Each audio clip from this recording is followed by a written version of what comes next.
watching Tea Time. I'm Sheti Narula. We're at JP Greens at Greater Noida. Now, the media and entertainment industry continues to up their game as digital innovation is now the buzzword in the media and entertainment industry. Discussing the paradigm of new media and how digital innovation is going to see a spurt in the next 5 years to come is the Group COO of Prime Focus, Vikas Rathee, on Tea Time with me. On the show this week, we have Vikas Rathee, Group COO, Prime Focus. The needs and desires of the common man in terms of consuming better media, cheaper media, and more expansive content, I think is only increasing. In news, Sergio Garcia wins the Qatar Masters. And Jessica Korda wins Bahamas LPGA Classic.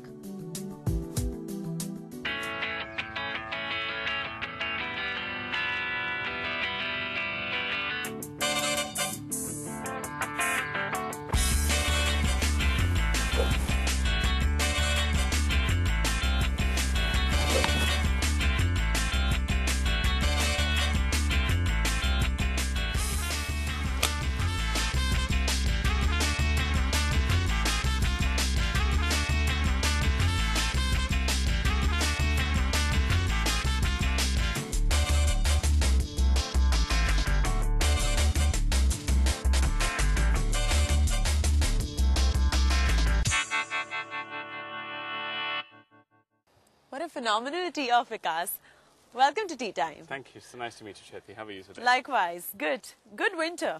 It is lovely in Delhi, right around in January, right? And you live back in Bombay. I live back What in is the Bombay. transition like coming from Bombay to a nice freezing winter in Delhi? It's beautiful. I think it's refreshing. It's good to get some nice, crisp, clean air in your face in the morning. So, have a little bit of a haze out here. It's good to kind of get there. Hopefully the sun's going to come out soon and it's going to be beautiful. Okay, so let's talk about your career. Now, congratulations on wearing the new Group COO hat at Prime Focus. You were at Suzlon Energy, then you made the transition. You were with Bank of America Merrill Lynch, you were with ABN AMRO, and now as the Group COO of Prime Focus. What made you get into the media and entertainment industry? Well, media and technology has been part of my, lifeblood as a banker. Right. I have been a banker to some of the largest global media corporations, from Absolutely. Time Warner to Comcast to DirecTV, Liberty Media, over the years as a banker in New York. Right. And so it's always been close to my heart. So I got an opportunity to help take a growing company to the next level in the media entertainment industry, not only in India, but from a global perspective. It's a global sector, it's a global industry, and I think the needs and desires of the common man in terms of consuming better media, cheaper media, and more expansive content, I think is only increasing. Sure. On that note, it's time now for me to tee off. Please.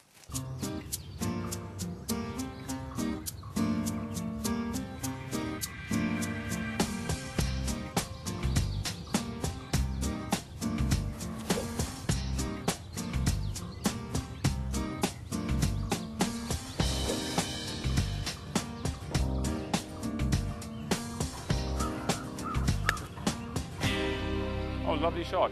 Thank you so much. So talking about media now, 2012 was a tough year for the media industry in general. I mean, you saw businesses were obviously realigned, you saw value chains were realigned as well. A lot of unsettling times that 2012 brought forth in this industry. Do you see light at the end of the tunnel going forward? 2012 was tough for, I think, every industry. Right, that's true. You have the global economies coming out of recession. Sure. We in India have had a bit more of that effect over the last 12, 18 months, Sure. Political or otherwise. Yeah. The media industry, at the end of the day, also gets impacted by people's disposable income as to what they want to do, how they want to spend it. Sure. And so there's been a little bit of that hiccup. But if you ask me, it's been less impacted than almost every other industry we have in India. Correct. Consuming media as an entertainment kind of field for people back in India is very important. Everybody goes back home, watches television. They want to get away from the work life for a little bit. You go to theaters. Theaters are getting more digitized. You're seeing better content. Sure. It's not just content coming, from the international markets of the Hollywood, but Bollywood itself has done a tremendous amount of work over the last, several months. You've seen movies like Doom 3 and Krish 3, and so the content that's coming out and the quality that's coming out, I think is good. It's been appreciated by the consumer. And that's why you've seen the kind of success. So I think we got to get painted in that picture that media has been impacted as well. It's been a little less so than most other industries in India. Now, you mentioned Krish, you mentioned Dhoom, you've mentioned some great work done by Bollywood as well. So talking about films now, you saw a great spurt of digitization of screens in India, and the film industry is doing well because of digital distribution. How far are we from seeing 100% digitization of cinema? I think we're closer than we think. You know, if you go back a few years ago, the whole thing was, you know, it was a challenge for people to get telephony connections. You know, wireline telephony wasn't there. And there was always a question mark as to how soon would people have mobile phones and how soon would everybody have a mobile phone. Now we talk about how soon does everybody have 2 or 3 mobile phones, you know, smartphones and otherwise. So there's an onslaught of smartphones now. It is. And I think, you know, that's also what's spurring the media industry as well. Absolutely. So digitization of movie theaters is going to continue. I think it started off with the urban cities. It's moved on to tier 2 and tier 3 cities. So I think you'll continue to see that. It's not just a question of investment, because at the end of the day, digital interface allows for a faster, seamless, and cheaper distribution of media. Absolutely. So there are quite a few players getting into that. Right. It's a one-time investment which actually gets recouped very, very quickly. So I won't be surprised over the next few years you realize almost everything is digital out there, and the distribution is also digital. It saves costs, it saves time, which is very important in this industry. Now, you know, FICCI and KPMG have come up with reports, and the average estimate, which is the compounded annual growth rate projection going forward until 2017, is of 15.2% by them. Is that in line with your estimates at Prime Focus as well? If you look at the total media consumption, especially including what you're seeing on your, mobile devices and smartphones, with now 4G, expected to come into India, I think those numbers will be left far behind. I think we'll do better. New ways of monetization, new ways of exhibition. It's a lot of the content has value if you're seeing it real time. Sure. For example, sports or news, for example. You don't want to watch a cricket match which already is over. Right. You don't want to see a football game in the English Premier League when the score is already out. Same thing in news. It has value and you can see it real time. That's where a massive amount of explosion is also happening, and the monetization happening through mobile devices. So I think you'll see a lot more of that. The general entertainment also is going through that revolution, but they are, soaps and stuff which come at a specific time. Movies also get scheduled. For example, we did work in Gravity. It's kind of blown away people's expectations in terms of what a 3D and a VFX movie can do. Sure. This came out, 80% of their box office was in 3D theaters. So people have disposable income. Right. And frankly, what's happening is with the growth in the number of 3D as well as, I would say, digital screens and distribution, the price point that a consumer has to pay to experience a visually enhanced experience. And he goes there for 1.5 hours, 2 hours to get entertainment. He gets entertained way beyond what he was expecting. And the price points are coming down. So you'll see a lot more of that. All right, interesting. On that note, it's a good time now for us to take a quick breather on Tea Time. Vikas Rathee, the Group CEO of Prime Focus, and I, Sheti Narula, we will be seeing you on the other side to discuss how content is king, but digital content is the super king.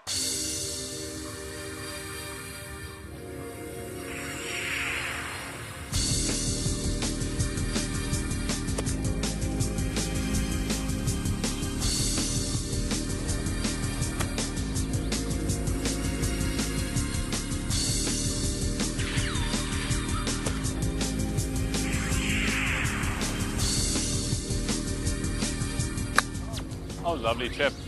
Thank you. So welcome back to Tea Time.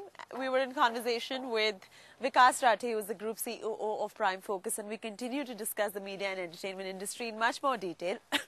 Now, talking about regulation, what are the kind of regulatory changes that you would like to see come in the media and entertainment industry, apart from the obvious co-production treaties, rationalization of entertainment taxes, and incentivizing visual effects and animation education? Apart from these obvious ones, which are really the regulatory changes? See, I think there are two pieces to it. One is when you go about film production Sure. and film kind of exhibition side of it. India can be a pretty good destination for even Hollywood producers to come Sure. and make movies here. Already you have a movement of production moving away from Hollywood to London to Vancouver, Fiji, New Zealand, Yeah. in terms of because these are the governments providing incentives for production. I think India has a very large production base already. So I think giving incentives so that we can have larger Hollywood studios also start looking at India Right. on the production side. That's one piece of it. I think that's a Sure. cost angle to it, and I Sure. think making our own production features more technically savvy. That's one part. Second, I think is, as you talked earlier, digitization, new devices, new opportunities, how the internet is basically creating an explosion of, Sure. of media. I think a little bit more clarity as the government moves towards when you have 4G and media being consumed over there, I Right. think clarity will be required in terms of, who's got the rights to that content, who gets paid, is it sharing, revenue sharing, Sure. who gets the cost. I think that's an important piece that needs to come through. I think there is path that's forward out there, led by the West as to how things are getting done. I think we need to adopt a little bit of that. Right At now, the there is same a time- fair bit of ambiguity on that front, isn't it? There is a little bit of ambiguity, I think, partly because we have to still get to that, Absolutely. to the Do you feel that we're yet to see revenues coming in from digital content because there are obviously limitations to measuring systems, there are decline in on-deck revenues, there's so many hurdles in terms of revenue maximization from digital content. How far are we from actually maximizing the full potential of digital media monetarily? So digital is going to continue to be an evolving space. Sure. I think in terms of monetization, you're seeing quite a bit of already. Yeah. Most of our content producers have their content now out on YouTube. You have it on iTunes, Absolutely. which we are helping facilitate, from a technological perspective. And they're getting monetization there. I think the clearest example I can give you, which is close to our hearts, cricket. Sure. You have starsports.com, where basically they're exhibiting live television, not just what you're seeing on the television show, but also beyond what's actually coming on TV, because you have rights for, say, 20 different games, or English Sure. Premier League. You're seeing Sure. 3 games on TV, Sure. but you're seeing 9 or 10 on the web. It's a subscription service, Consumers go on, they pay 100 rupees, 300 rupees, 500 rupees, or take a season pass, Sure. right? And they're able to watch live games coming through. Like I said, there's certain pieces which are going to be more or early adopters to the monetization on the digital media side. Yeah. Sports being one, financial news being the other. So I think you're already seeing that in starsports.com. They're already taking, subscription fees, and I think that's only going to grow. Okay. Other people catching on to it. Right. So you'll see that.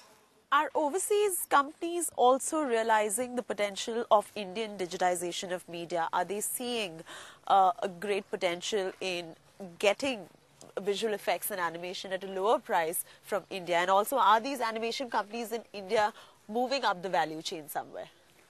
I think partly the way I would like to respond to your question is, I think at the end of the day, visual effects or animation is more about quality and credibility and less about price. Sure. For example, when we as Prime Focus World, which is our subsidiary which does most Sure. of the VFX and 3D work, when we are Sure. pitching to the Hollywood studios, it's not about, I can do it cheaper.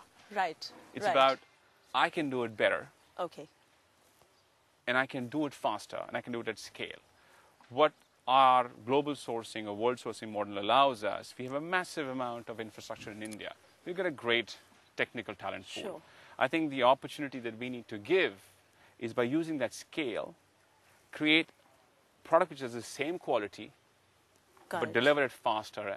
And I think, with scale, efficiencies will come. Sure. But we're definitely not pitching out there saying we'll do it cheaper. Got it.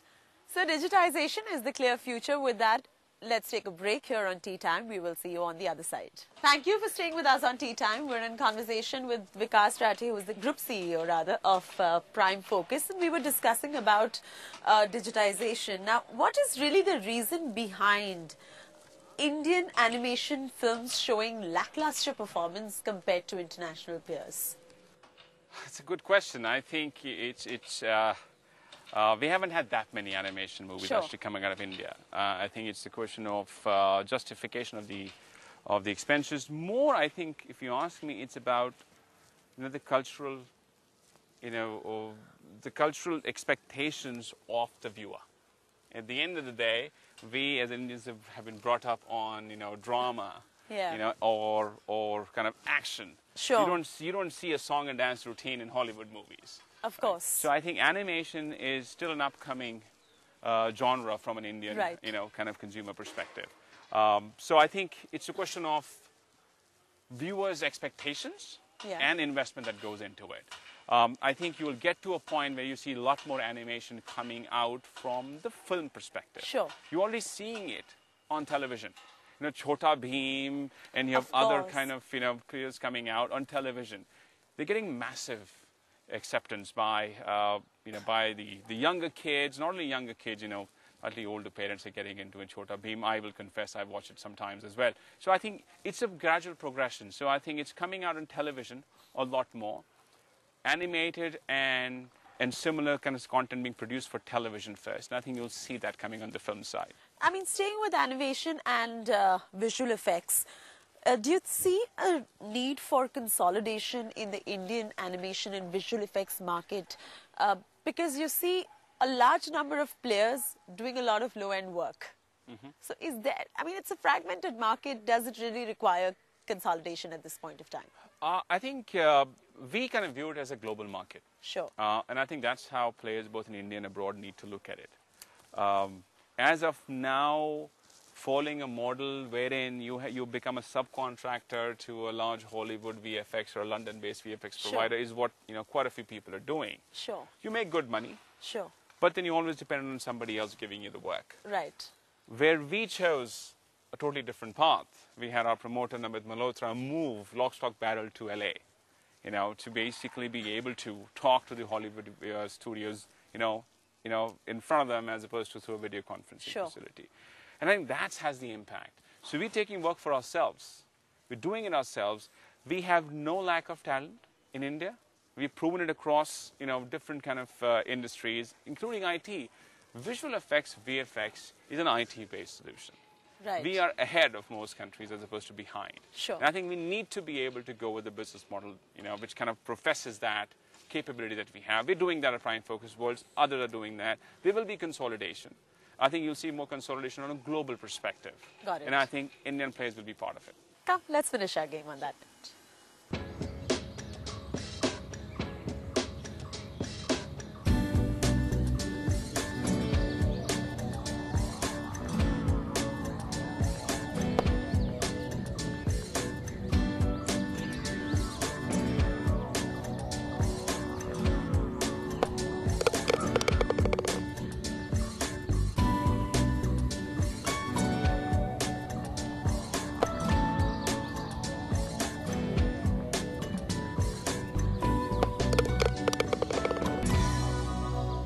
Let's talk a little about your golfing escapades. How much of golf have you played all over the world while globetrotting across US and wherever you've been? So golf has been a passion for me ever since I was, I would say, a teenager. I think I picked up golf when I was about 12, 13. Father was in the army. You had access to a golf course in India, which is kind of how I picked it up. Sure. I have continued playing ever since then. So, whatever. 20, 25 plus years since then. I've played all over the world, in the US, in India, all over Asia. So I think the good thing about golf is it doesn't matter where you're playing it, you enjoy it. Yeah, but being an army kid, I'm sure you play many other sports apart from golf as well. Which are the other ones that you enjoy? I played cricket, I play squash till, even now. I think that's primarily, if you ask me, for exercise, because you only get so much opportunity to go hit the gym. Sure. Golf is what I kind of use to kind of, recharge my batteries, think through what's really happening in my life at that point in time and what I'm going to be doing the next day. And you have 3.5, 4 hours on the course. It makes you think a lot of different things. Do you find a lot of synergy between the boardroom and, of course, the golf course when you're playing? Massive. Like how? I think, to draw a few parallels, golf is a game of 18 holes, and you probably need about 72 different strokes to get there. Absolutely. So you can't hit one massive shot and actually complete it in one go. So it's a process of doing multiple things right, one after another after another. So I think it's a process. So that's a big parallel that you can't really achieve stardom in a day. Sure. You have to do a lot of things well, and you have to do it sequentially. Second, it also teaches you that when you make mistakes, you can actually catch up on the next hole or the next shot. You can hit a better one. Absolutely. Similarly, if you hit a massive stroke and you actually do a great job on one hole, doesn't mean the next one's going to happen exactly the same. Absolutely. So it actually tells Great you life lessons as well, isn't it? Yes, it tells you to be patient, to be focused, and take it step by step. Is that your life mantra as well? The only difference is life doesn't happen step by step. You have to do a lot of things, simultaneously. So I think multitasking is one thing that I think golf doesn't teach me. Really? Yes. So that's probably the only thing. But otherwise, I think it's a great lesson in life. What next for you at Prime Focus now? You've just come on board as the group COO. What are your visions for Prime Focus? What next? See, as we see it, we talked about the fact how fast and how dynamic, the whole media industry has been. And it continues to evolve very, very rapidly. We have an organization which is all over the globe already. We've got offices in the US, in Canada, UK, India. We've got a visual effects 3D business. We've got a technologies business. Sure. We are growing. We have been there for 16 years, but if you ask me, the current business that we're running is fundamentally there for 3-4 years. Sure. So we're still a startup from that perspective. Massive growth opportunities. At the same time, we have to build an organization which can manage that growth, and more than that, manage the risks that come along with that growth. So my opportunity here is to make sure that we are not only having growth, but it's measured growth is we are taking the risk-adjusted approach to growth on a global perspective. So lots to do. All right. On that note, thank you so much, Vikas, for joining me on Tea Time. It was indeed a pleasure. So nice to meet you. Have Thank you on very the show. much. Thank you. So that's a wrap from me, Chaiti Narula, and Vikas Rathee, the COO of Prime Focus. I will see you next week again with another interesting guest from a different sector altogether. Until then, as cliched as I may always sound, enjoy the flight of a good drive. See you next week.